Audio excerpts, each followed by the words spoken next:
বিসমিল্লাহ।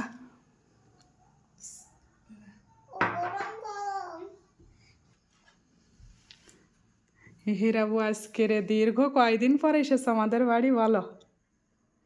আজকে 7 দিন। বাবা, আমি 7 দিন তোমার দেখিনি, অনেক মিস করছি। আর বড়জার সাথে বলছি এই 7 দিন অনেক মিস করেছি তোমার। আমার বড়জার সাথে গল্প দিচ্ছি যে আমার হীরাবু আসছে না, মনটা খারাপ।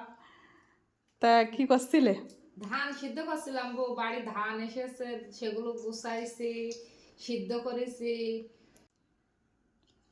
আপনার কথা খুব মনে পড়ছিল, তাই চলে আইছি দেখা করতে। মানে আজকের একটু কাজ কম হয়েছে তাই।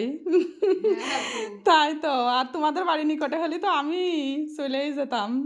যাই হোক, রাস্তার পানিটা শুকাক, তখন যাব ইনশাল্লাহ।